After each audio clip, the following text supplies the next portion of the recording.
الرحمن الرحيم. الكتاب الفاتحة. أعوذ بالله من الشيطان الرحمن الرحيم.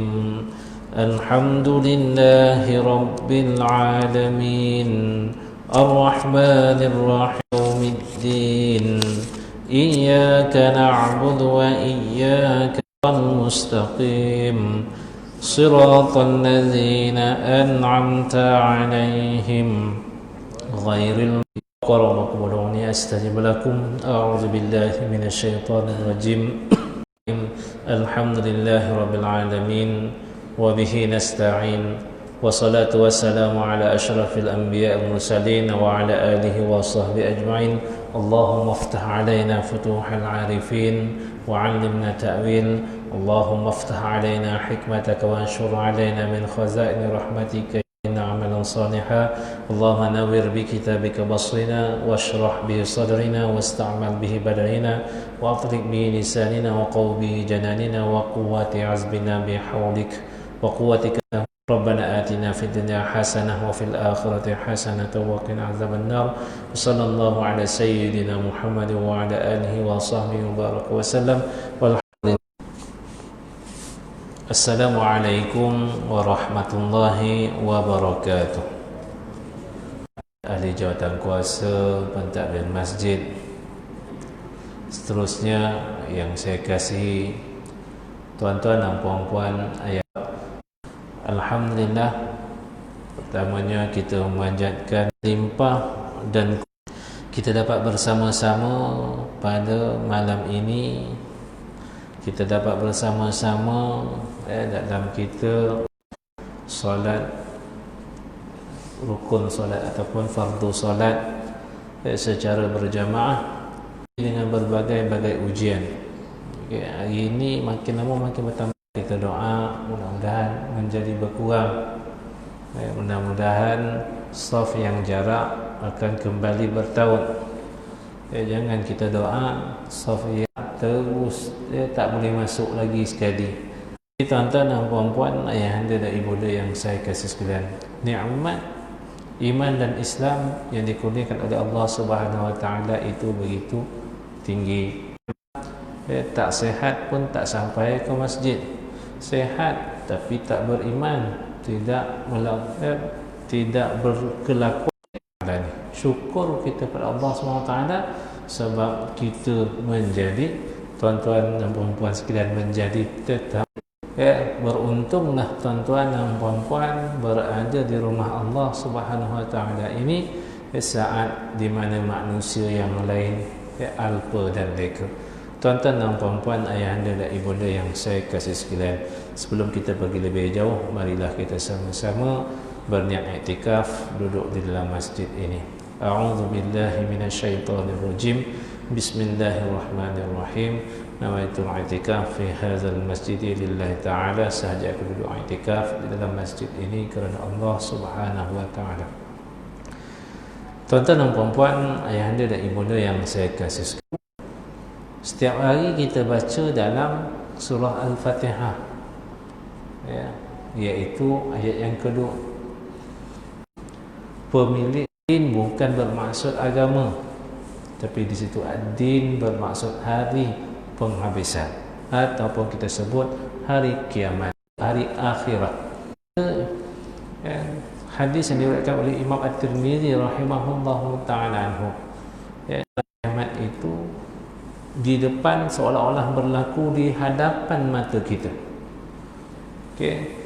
Kata apa? Kata baginda Nabi SAW, takwir, iza syamsu kuwirat, dan juga surah Al-Insyiqaq, iza sama unsyaqqat.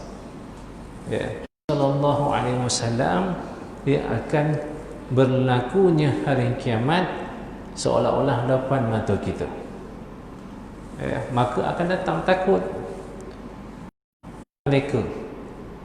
Nanti kita akan tengok di sini bagaimana nak menzahirkan ataupun nak melari di akhirat akan segala amalan kita, maka kita tak akan leka di dunia ni. Kita tak akan duduk saja. Okey. Kita dah baca pada ayat yang pertama dan ayat yang kedua, iaitu surah yang ke-82 yang mengandungi 19 ayat. Ayat pertama, ayat kedua kita dah baca, ya. Al-Insyiqaq. Surah-surah ni pendek, ya, boleh baca, hafal, baca, bawa dalam sembahyang, kita tadabbur dalam sembahyang. Memang menangis ma'un fatarat, apabila langit itu terbelah. Macam mana terbelah kan? Kita hampa ataupun bentangkan sejadah. Okey, cuba disiat-siatkan sejadah tadi. Bagaimana keadaannya? Kucak-kacir, kecamuk, tak tahu lagi dah. Sedemikian jugalah kalau langit nanti dibolah-bolah oleh Allah Subhanahu wa taala. Aku lindungi cahayanya dilindungi, tersalut cahayanya itu. Maknanya apa? Gelap. Saat gelap, ya, langit untuk kita nak lari. Kan di sini Allah persoal kita, ke mana kau nak pergi dah? Nanti ayat sebut selepas nanti akan bintang-bintang itu jatuh berjatuhan. Bila langit dah berkacat, yang kita lihat bintang ini adalah bintang yang hampir dengan dunia, dengan bumi. Ada bintang yang jauh, ada beberapa banyak galaksi Surya, ada galaksi lorong hitam, ya, yang mana ini semua adalah kejadian Allah Subhanahu wa taala, oleh Allah Subhanahu wa taala, yang belum sampai kita dapat boleh kaji lagi. Ya. Sebab itu tuan-tuan dan puan-puan, itu tentang langit.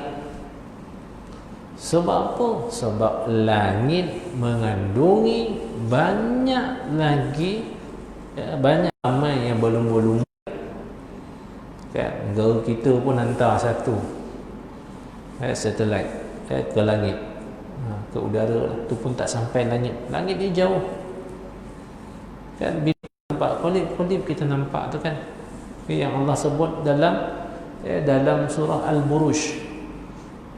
Bintang dipanggil bintang Buruj, bintang Safar, tak jauh pun 50 ribu tahun perjalanan cahaya.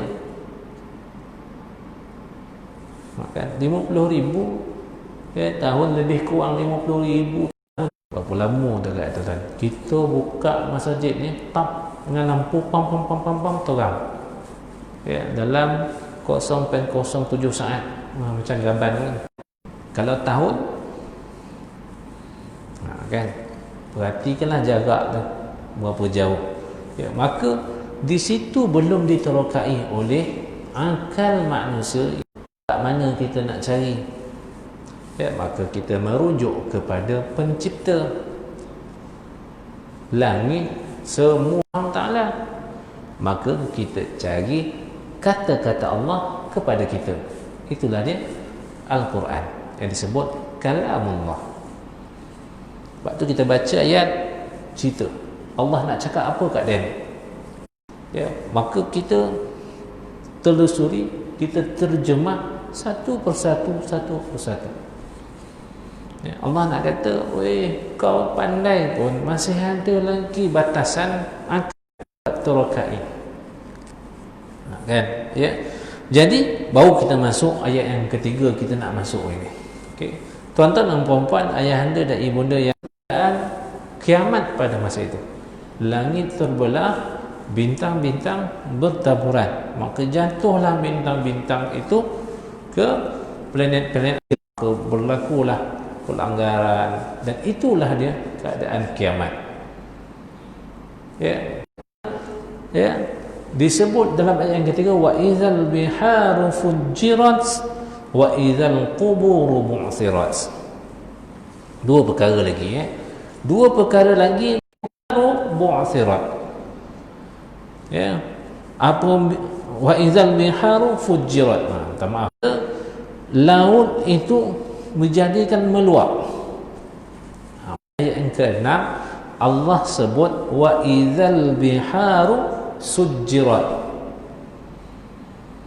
Kan? Dua benda berbeza. Satu dalam surah Al-Infitar fujirat dan fajara fujirat. Dalam surah Takwir Allah SWT sebut dalam ayat 6 wa idzal biharu meluap. Dua-dua maksudkan meluap.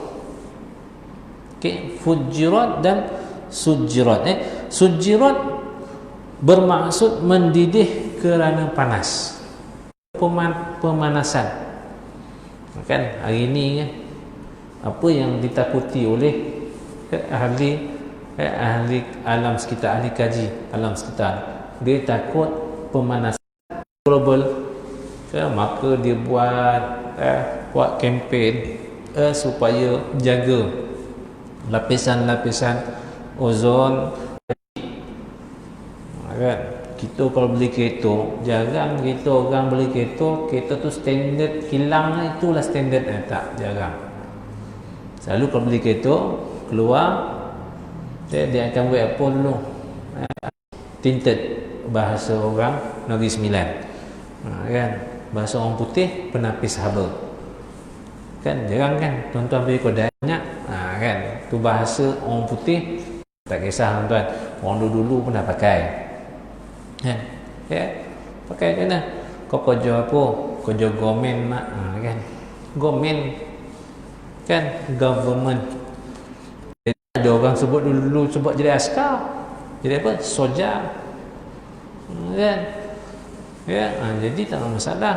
Ambil cerita lautan disebut dalam surah Takwir tadi dengan kataan sujirat, iaitu menggelegak, mendidih kerana kepanasan.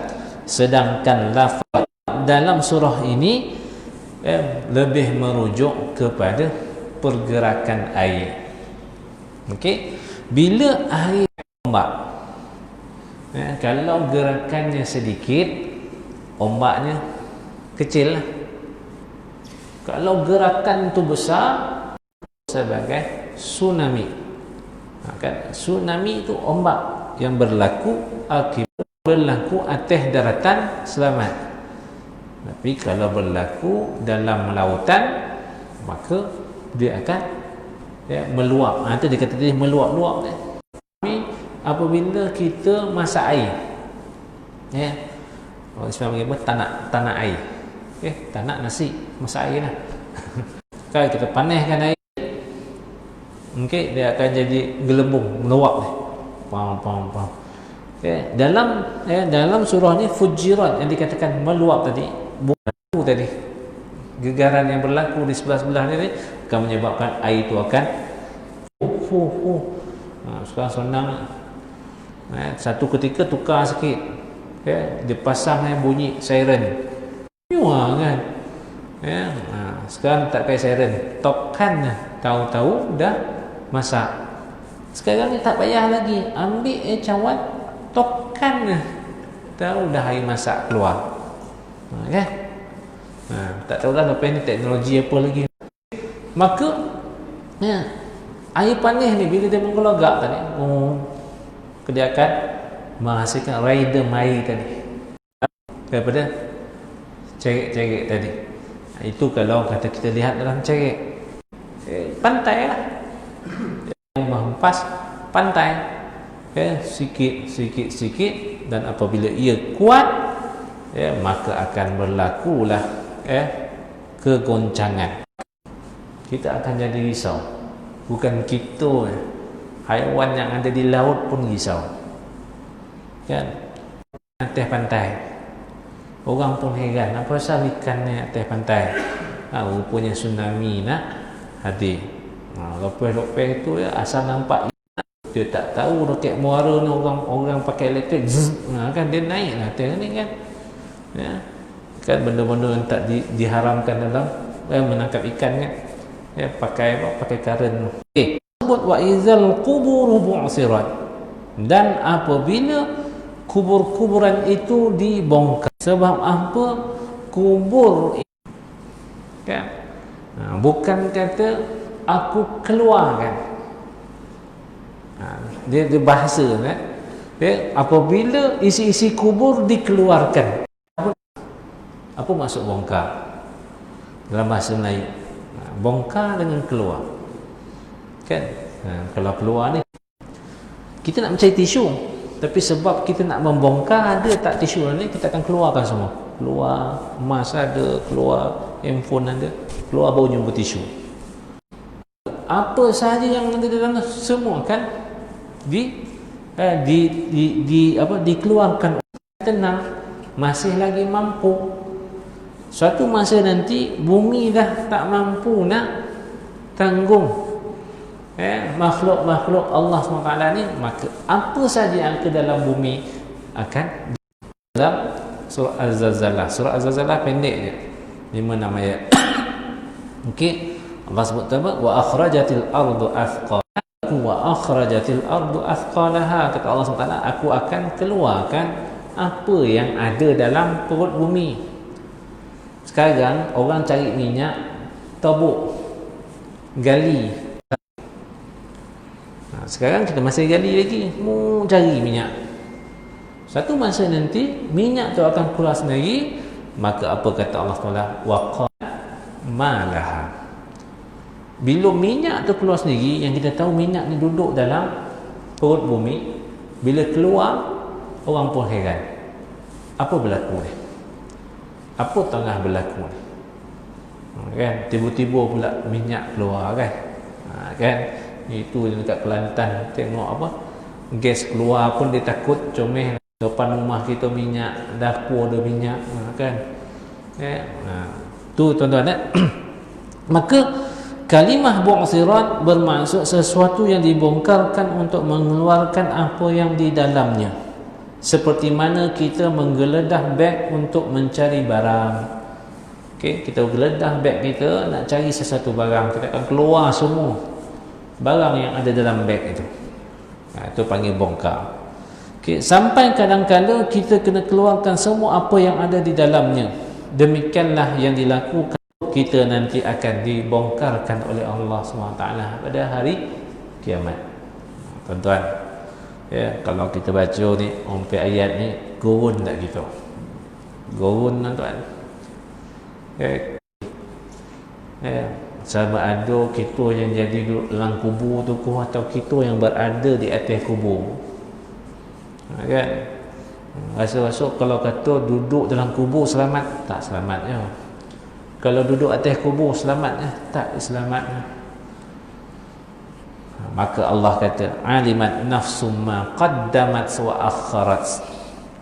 Maka tiap-tiap dikerjakan dan yang telah ditinggalkan. Okey, tuan-tuan dan puan-puan, ayahanda dan ibunda yang saya kasihan. Ayat 1 hingga 4 akan jadi 4 perkara ni. Itu sumpah Allah SWT.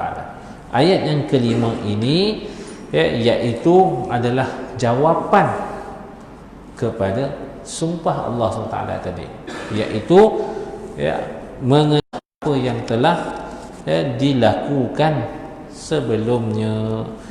Tiap apa yang kita lakukan ini, kan, baik atau buruk akan ditulis, dan setiap kita ambil kepada Allah Subhanahu Wa Taala untuk dilaporkan. Kan, kalau kita hantar surat dah sampai, boleh tak kita nak minta balik surat tu? Kan, kita hantar surat jemputan kahwin anak saya, bagi Ustaz, insyaAllah saya sampai. 2 hari berterfikir, tak jadilah nak ajak Ji, cancel lah surat tu tadi, boleh tak? Dah tahu audio ni, macam tu. Okey, ataupun surat yang kita dilantik, kan, kita dilantik jadi menantu, kan. Saya teringat satu kisah, kan, kisah menantu ni, dia ni ahli, dia ini pemimpin, seorang pemimpin. Okey, maka dia kata pada anak, dia paksa anak nikahkan kau dengan anak Bill Gates, dia kata. Kan, dia kata, bah, tak maulah bah. Tak, dia kata, bukannya tu, kau jangan, aku akan nikahkan kau dengan seorang perempuan, tapi aku yang pilih. Kata Abah. Dia tak, perempuan yang Abah nak menentukan tu ialah anak perempuan Bill Gates. Kalau macam tu boleh dah Abah, dia kata.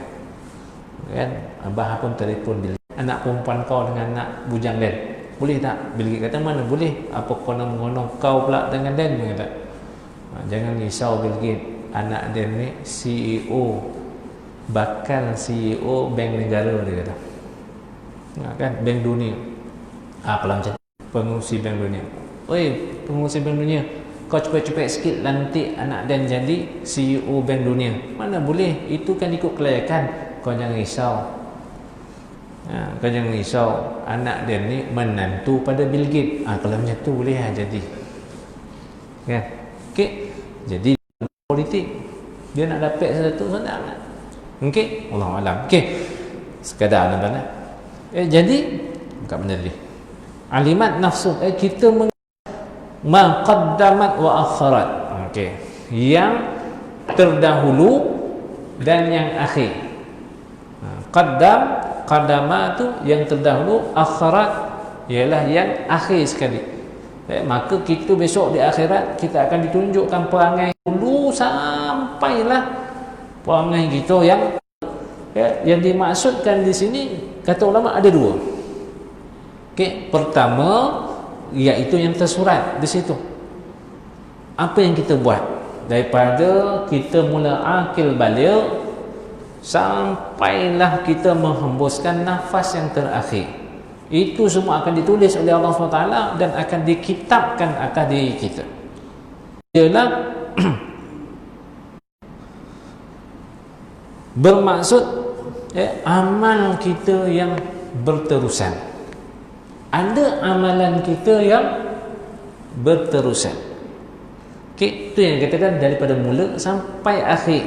Kita buat sesuatu sampailah ke hari kiamat. Apa kata Allah, apa kata Nabi?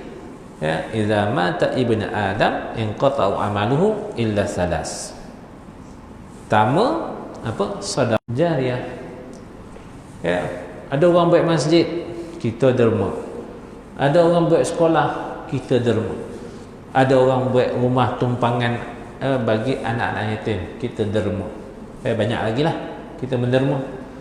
Okey, selagi mana sekolah tadi digunakan untuk belajar, selagi mana rumah anak yatim tadi untuk digunakan sebagai pelindung, selagi itulah pahala kita akan berjalan, tak berhenti, kata para ulama. Nak sebut tadi qaddamat wa akhirat, yang mula hinggalah yang ataupun ilmu yang bermanfaat. Kita ajar pada orang, ajar orang, selagi itulah pahala akan mengalir pada diri kita. Sebab tu kalau nak ajar ni, kena ajar benda yang baik. Kalau ajar benda yang tak baik, selagi mana, selagi itulah dosa tersebut pun terpalit pada diri kita. Okey, sama ada dapat baik atau dapat buruk. Ini disebut di sini. Maka manusia akan sedar apa yang telah dilakukan di dunia. Di dunia ini dapat membantu kita ataupun tidak. Kita buat baik, kita hantar pada Allah SWT supaya kita dikurniakan dengan balasan yang baik. Tapi Allah SWT supaya kita besok jadi apa? Jadi orang yang rugi lah. Allah dah sebut, kata pengarang kitab ni, dua perkara yang berlaku pada hari kiamat, iaitu langit terbelah, bertaburnya bintang yang merupakan makhluk angkasa yang alam dan kehancuran alam yang di bawah. Atas pun hancur, bawah pun hancur. Kan? Mal insan ma gharraka bi rabbikal karim. Hai manusia sekalian, apakah kamu telah dengan berbuat derhaka kepada Allah, Tuhan yang Maha Pemurah? Ya, Allah bersoal pada kita, wahai manusia, ya, apa yang telah ya, menipu daya engkau sehingga Allah Ta'ala, kan? Waktu kita jangan letak amalan ini kerana keterpaksaan, tapi ia suatu kewajipan. Ya, aku ni hamba, maka aku perlu bersyukur pada Allah Subhanahu Wa Taala. Bagaimana nak melaksanakan rasa syukur pada Allah Subhanahu Wa Taala? Iaitu dengan kita melaksanakan, nak tinggal ni payah, tapi dikata pada minum dalam botol pun kita nampak sedap, kan? Belum bosok, kan? Jadi kita masuk begini lah. Tapi kita memilih untuk meneruskan ketaatan kita dengan berpuasa tadi. Ya, rugilah kau, dan boli ni sirap ni special, dia kata. Kan? Ayam ni keluar musim bulan puasa, kan? Dia ada kuih yang keluar bulan puasa, kan? Ya. Saya dulu masa buat tugas di Kuala Pilah, mak saya dia pesan kepada saya kuih serabai. Dia kata, Ustaz, satu Ustaz kat Tanjung, dia kata. Kan, asal saya datang Tanjung, kedai itu tutup. Asal kedai itu tutup, saya datang. Kan? Walaupun dia ada hari-hari dia tutup, hari yang saya singgah semua tutup kedai itu. Kan? Jadi sampai ke sudah 3 tahun lebih saya bertugas di Kuala Pilah, saya tak dapat dia nak makan. Sampai sudah, nanti mak saya cari, dia kata tak ada, kuih ni keluar bulan puasa, kan? Bulan puasa, kan? Air kasira, kan apa? Kasira, ya, keluar pun bulan puasa. Mana ada bulan lain nak pergi kedai, bang minum apa, bagi air kasira satu, gila bang, kata tu air puasa, dia kata. Ya. Jadi ya, kita ni, kata Allah SWT, apa yang melalaikan kita, apa yang memperdayakan kita sehingga kita menipu Allah. Amalan kita ni kita hantar kepada Allah SWT. Cuma manusia ini, umat Nabi Muhammad SAW ini diberikan oleh Allah SWT untuk masa pengampunan. Selagi mana hayat di kandung badan, selagi itulah diberikan. Kan, kalaulah taubat ni tak ada, tuan-tuan, kan, mampu kita, kan, yang bercakap ni lagi banyak tak semayang dulu ni. Yo, tuan, abah kat depan, abah bagi salam saja duduk, supaya tompek arwah abah saya bagi salam adalah orang pertama dia nampak adalah saya. So duduk belah kanan, kan, bila dia bagi salam nampak ada anak dia dengan, ingat selamat lah sampai balik rumah. Kena balon ni, kata abah tahu kau tak depan, kau tak tahu mata abah belakang, rupa kan dia ada pasang pula mata-mata kat belakang. Dulu ya, kita kena lompang, pakcik tu punyalah marah. Pakcik ni mesti ni mata-mata ayah kita, kan? Kalau pakcik ni datang mesti kita marah, kan? Tapi tak kira. Datang tengok kita main, pang dia lompang, kan? Balik ngadu, kata, bah, tadi ada pakcik tu entah apa, entah kita, dia lompang kat mana ni abah. Tengok, pang dia tambah belah kiri, kan? So tak jadi. Hari ni cuba break, tuan-tuan, kan? Saya bawa anak, kan, penceramah mengamuk, cukuplah tak payah datang, tak, kan? Istilah, sebab itu, tuan-tuan dan puan-puan, ayahanda dan ibunda yang saya kasih lihat, kata pengarang kitab, sebab apa kita terpedaya? Sebab kerana kebodohan diri kita. Kita ni jahil. Nanti besok taubatlah. Jahil ni kita. Kau bila nak pergi haji ni, nanti alu, tak puas lagi nak enjoy, pakai baju Melayu, kalau pergi semayang kena duduk sah depan, sepatutnya baguslah, kan? Tapi sebab tak mahu tu pergi, rasa tak puas lagi nak enjoy, nak main bola sepak pakai seluar pendek, kan? Ada kok yang main bola sepak pakai seluar pendek? Ada, Ustaz, Al-Haji Diof, tu lain, tu bukan orang Melayu. Tapi tu Allah jumpa dia, jadi dia dah dapat gelaran haji, dia duduk lagi Orang azan dia main lagi di padang, main lagi takraw, main lagi tak ada. Sebab gelaran haji tadi dapat mengubah diri dia jadi yang terbaik. Kan? Jadi kalaulah kita ni bertangguh-tangguh dalam untuk buat kebaikan, maka kata pengarang kita ni, sebab apa? Sebab kita jahil, sebab kita bodoh. Kan? Itu okey lagi. Jahil, bodoh ni bagi kita biasa je. Orang di sembilan jangan sebut bangang. Kan? Apa kau jahil bona kau biasa? Apa kau bodoh bona biasa? Kau ni bangang lah. Siap-siap lah. Kan? Itu bahasa dia kan. Okey. Kalau kita nak letakkan sebab apa? Sebab kita terfana, kita terkesan dengan nikmat yang ada di dunia. Nikmat ada dunia, kan? Kita terkesan, sedangkan nikmat di akhirat lebih pada itu. Kan? Mulut jadi busuk dia. Dia tak tahu akan berbau raihan, bau minyak wangi. Dekat dunia ni bau busuk lah. Dekat akhirat bau wangi. Wangi dia kalau sama kat dunia, ya, tak hebatlah syurga tu.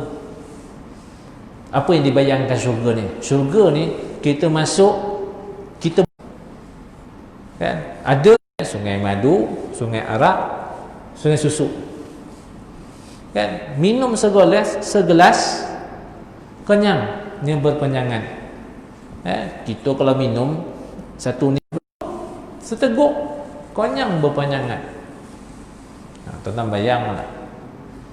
Maka para sahabat tanya, ya Rasulullah, cubalah tunjuk sikit syurga yang boleh Allah dua perkara. Nikmat syurga Allah dah tunjuk kat dunia. Pertama apa ya Rasulullah? Pertama, kau berpuasa saat mana engkau berbuka puasa. Itu kan tak ada apa-apa, ada air kosong lah. Nikmat tak minum air kosong saat berbuka puasa. Wih, nikmat saat. Nikmat bagi kita. Datanglah apa saja. Sebab itu orang kita bulan puasa selera tajam. Tajam tuan. Saya rasa Seremban ni ada berpuluh bazar Ramadan. Berpuluh. Kan? Luar bulan ongit kan. Tapi kalau bulan puasa tu tengok sana bazar, sini bazar. Kan? Yang dekat pejabat pun saya lupa tolak batu dengan kayu dia kata. Okey. Yang kedua, kata baginda Rasulullah SAW, ialah saat seorang suami mendatangi isterinya. Okey, hubungan suami isteri yang berlaku. Okey, ada juga orang yang melanggar khidmat seks di rumah-rumah pelacuran. Sebab dia orang yang, tapi kalau suami dengan isteri, dia akan puas. Kan? Ada niat nak kahwin dua je. Kan? Okey. Jadi lelaki melanggani seorang pelacur, dia akan cari pelacur. Ya, sebab itulah niat. Kan mak dan sunatkan dan. Kan? Tu istilah orang dulu kan. Sunat copet supaya copet boleh nikah. Sebab seronok nikah. Kan? Jadi bagaimana seronoknya tu? Nabi kata di syurga nanti nikmat dalam syurga tu adalah subjektif, tak digambarkan, tak boleh tegur kita dalam surah ini. Ya ayyuhal insan, wahai manusia. Insan datang perkataan nasyan, lupa. Manusia ni memang lupa konsep dia, tapi lupa. Dan inilah peringatan yang didatangkan kepada kita. Sebab tu Allah sebut zalikal kitab la raib hudan lil muttaqin, petunjuk bagi orang-orang yang bertakwa kepada yang saya kasih sekalian.